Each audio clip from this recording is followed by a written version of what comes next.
আসসালামু আলাইকুম। আজকে আমি ডিমের কোরমা রান্না করে দেখাবো। খুবই সিম্পলভাবে আপনাদের সাথে শেয়ার করব। খেতে হবে অনেক মজার, আর এই ডিমের কোরমা ভাত, রুটি, পরোটা সব কিছুর সাথেই ভালো লাগে। ভালো লাগলে লাইক, কমেন্ট বেশি বেশি শেয়ার করে দিবেন। তাহলে চলুন শুরু করি। এখানে ডিম নিয়েছি 7টা, সিদ্ধ করে খোসা ছাড়িয়ে নিয়েছি।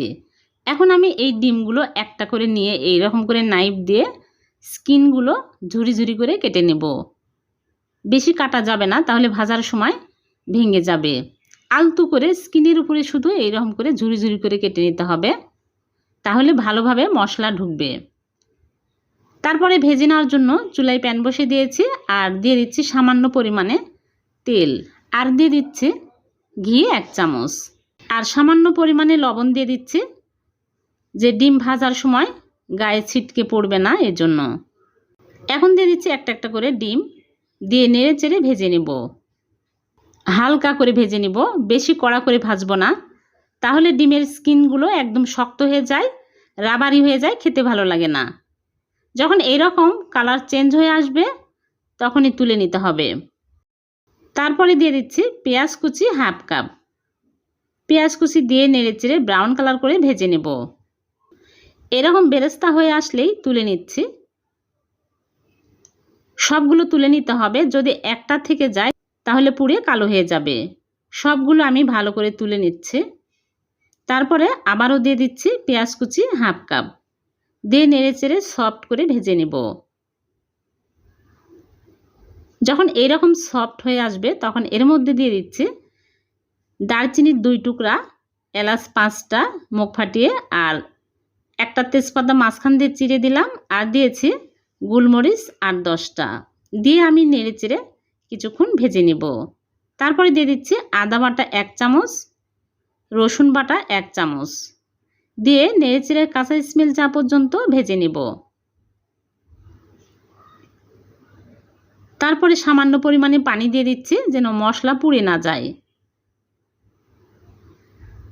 তারপরে দিয়ে দিচ্ছি পেঁয়াজ বাটা, 1/2 কাপ পেঁয়াজ আমি বেটে নিয়েছি, দিয়ে দিলাম। দিয়ে নেড়ে চেড়ে দিয়ে দিচ্ছি স্বাদমতো লবণ, আর জিরার গুঁড়া 1 চামচ, ধনিয়া গুঁড়া 1 চামচ, মরিচের গুঁড়া 1 চামচ, দিয়ে নেড়ে চেড়ে নেব। ধাপে ধাপে দিতে হবে আর নেড়ে চেড়ে নিতে হবে। দিয়ে দিলাম টক দই 1/3 কাপ, দিয়ে নেড়ে চেড়ে নেব। তারপরে দিয়ে দিচ্ছি বাদাম বাটা। এখানে আমি কাজু বাদাম, কাঠবাদাম ভিজিয়ে রেখে বেটে নিয়েছি, 1/2 কাপ দিয়ে দিলাম। দিয়ে ভালো করে নেড়ে চেড়ে কষিয়ে নিতে হবে। একটা একটা করে দিতে হবে আর নেড়ে চেড়ে নিতে হবে। তারপরে ভাজা ডিমগুলো দিয়ে দিচ্ছি, দিয়ে নেড়ে চেড়ে ভালো করে কষিয়ে নেব। একটু সময় নিয়ে ভালো করে কষিয়ে নিতে হবে। ভালো করে কষিয়ে নেওয়ার পরে দিয়ে দিচ্ছি দুধ 1 কাপ। আমি 1/4 কাপ গুঁড়া দুধের সাথে পানি মিক্স করে দিয়ে দিলাম। আপনারা চাইলে গরুর দুধও দিতে পারেন। তারপরে দিয়ে দিচ্ছি পেঁয়াজ বেরেস্তা, 5-7টা কাঁচামরিচ দিয়ে দিচ্ছি মুখ কেটে, আর দিয়ে দিচ্ছি চিনি 1 চামচ, আর ঘি দিয়ে দিচ্ছি 1 চামচ। এখন আমি নেড়ে চেড়ে ঢেকে রেখে দিব ভালোভাবে বলক আসা পর্যন্ত।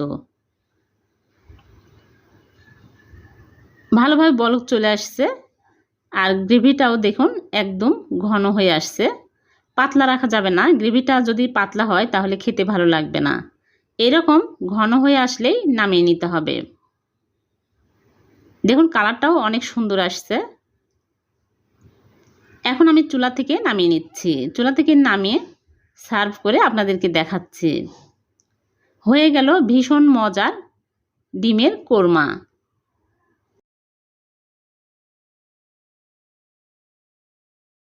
মেহমান আসলে যে কোনো অনুষ্ঠানে এই রকম করে রান্না করে মেহমানকে আপ্যায়ন করতে পারবেন। মেহমানেরা খেয়ে প্রশংসা করবে।